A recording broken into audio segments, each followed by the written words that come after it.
In the early 1900s, Europe was like a ticking time bomb. Nations were building empires, forming secret alliances, and racing to create the most powerful armies. Germany wanted to dominate Europe. France wanted revenge for its loss in the Franco-Prussian War. Britain was guarding its global empire. Russia dreamed of expanding its influence. Two powerful groups had formed: Triple Alliance, Germany, Austria, Hungary, Italy, Triple Entente, Britain, France, Russia. Each country waited nervously, ready to fight at any moment. June 28, 1914, the spark in Sarajevo.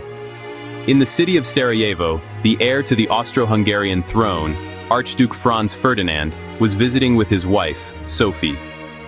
As their car drove through the streets, a young Serbian nationalist named Gavrilo Princip stepped forward and shot them both dead. That moment changed the world forever. It was not just an assassination. It was the match that lit the fire of war. July 1914, the chain reaction. After the killing, Austria-Hungary blamed Serbia and sent a harsh ultimatum: hand over the assassins or face war. Serbia agreed to most demands, but not all. So on July 28, 1914, Austria-Hungary declared war on Serbia.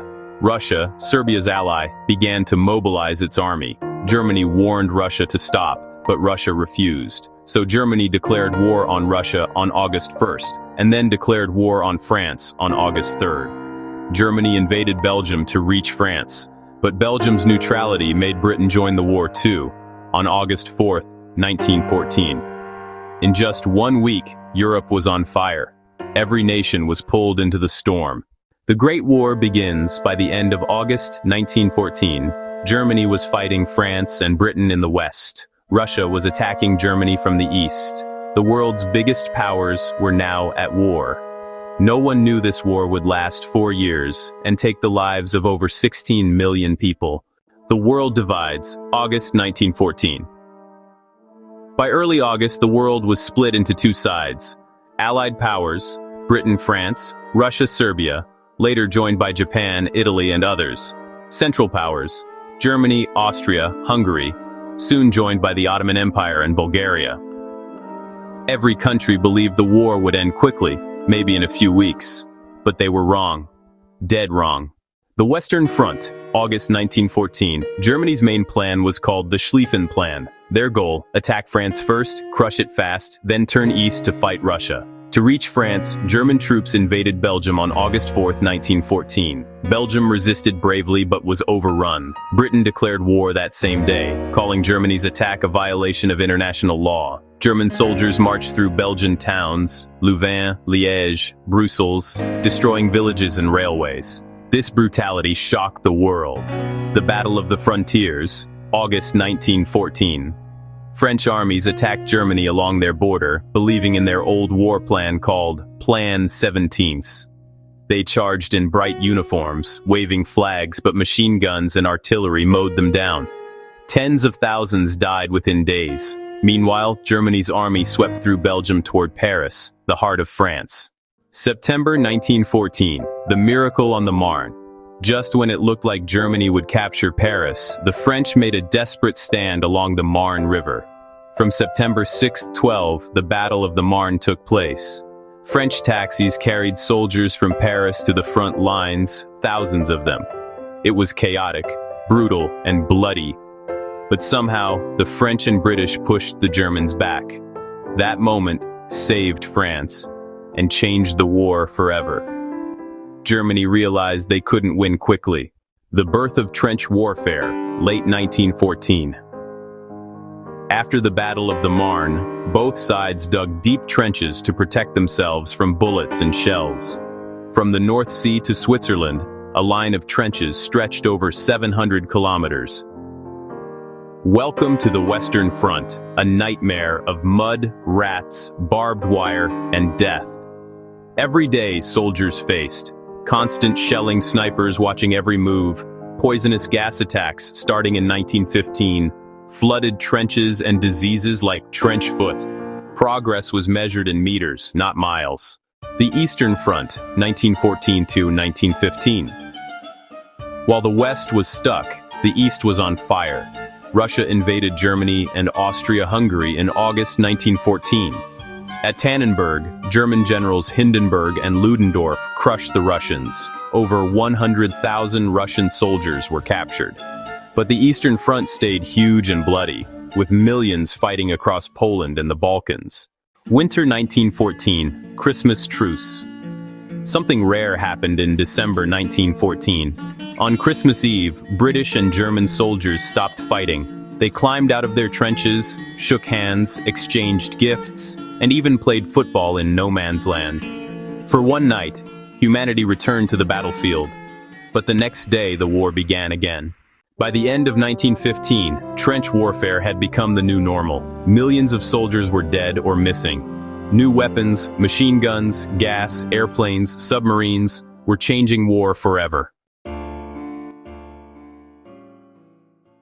The war reaches its peak. By 1916, Europe had turned into a graveyard. Millions were dead. Millions more waited for orders that could end their lives. Both sides, the Allied powers and the Central Powers, were trapped in trenches, fighting for just a few meters of muddy ground. But in 1916, everything changed. Two of the most brutal battles in human history began. The Battle of Verdun, February-December 1916. Germany decided to crush France once and for all. Their goal: attack the fortress city of Verdun, a symbol of French pride. They wanted to bleed France white. February 21st, 1916. The sky over Verdun turned black with smoke. 1,200 German guns opened fire. 1,000,000 shells in the first week. Mountains turned to dust, forests vanished, and the air was filled with fire and death. French soldiers refused to give up. They shouted their battle cry, "They shall not pass!" For 10 long months Verdun burned. Men fought in mud, blood, and ashes, often dying without even seeing the enemy. When it ended in December 1916, both sides had lost over 700,000 men, and the front line barely moved. The Battle of the Somme, July-November 1916. To help France, Britain launched a massive attack on the River Somme. July 1st, 1916, the bloodiest day in British history. 60,000 British soldiers fell in a single day. Machine guns ripped through lines of men walking into open fields. The sound of artillery never stopped for months, but amid the horror, something new appeared. For the first time in history, tanks rolled onto the battlefield. They were slow, clumsy, and often broke down. But they showed the future of warfare had arrived. By the end of the Somme, more than 1 million soldiers were dead or wounded, yet no side had truly won. New weapons of death. World War I became a laboratory of destruction. Poison gas burned lungs and blinded soldiers. Flamethrowers and artillery shells tore bodies apart. Airplanes turned the skies into battlefields. Submarines, U-boats, hunted ships in the oceans. Every day, new weapons were invented and then dead required.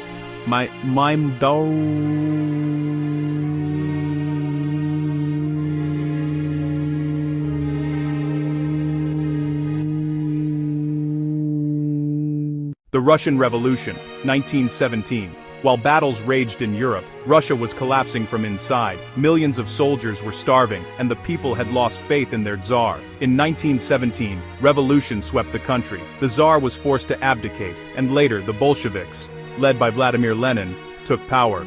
Russia signed a peace treaty with Germany, leaving the Allies weaker in the east. America enters the war, April 1917. For 3 years, the United States stayed neutral, but German submarines began sinking American ships, and a secret German message, the Zimmermann telegram, tried to push Mexico into war with the U.S. That was enough. On April 6, 1917, America declared war on Germany. Fresh American troops, food, and weapons gave the Allies new hope.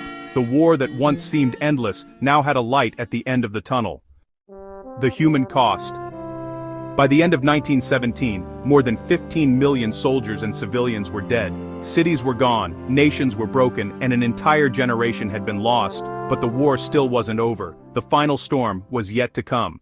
The world on the edge. By 1918, Europe was broken. Cities were ruins, fields were graves, armies were exhausted, hungry, and desperate. The Central Powers, Germany, Austria, Hungary, the Ottoman Empire, and Bulgaria were all running out of men and food, but Germany had one last plan. The Spring Offensive, March-July 1918.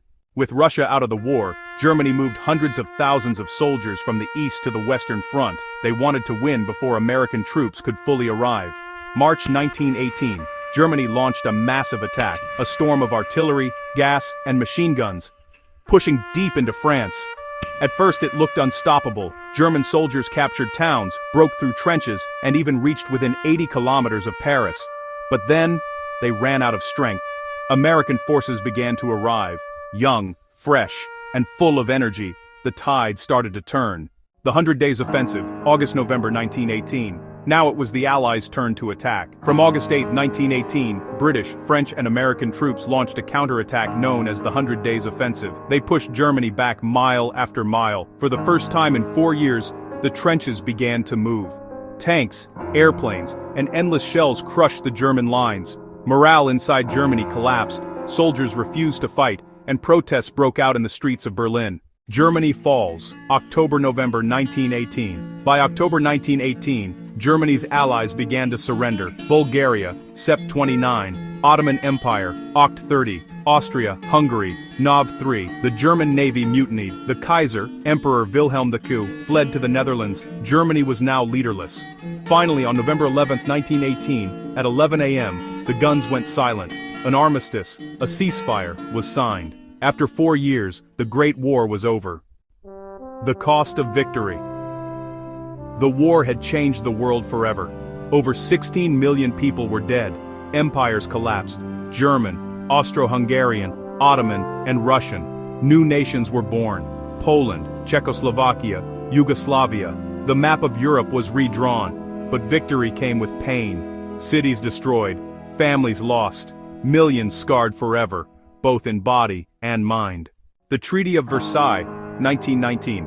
The peace conference was held in Versailles, France. The Allies blamed Germany for the war and forced it to accept full responsibility, the war guilt clause, pay huge reparations, lose colonies and territories, keep its army small. Germany felt humiliated and angry. And this anger would later fuel the rise of Adolf Hitler in World War II. The aftermath people called it the war to end all wars, but it didn't. It only set the stage for the next great conflict just 21 years later. The world had changed forever, and humanity had learned that victory in war always comes at the cost of peace.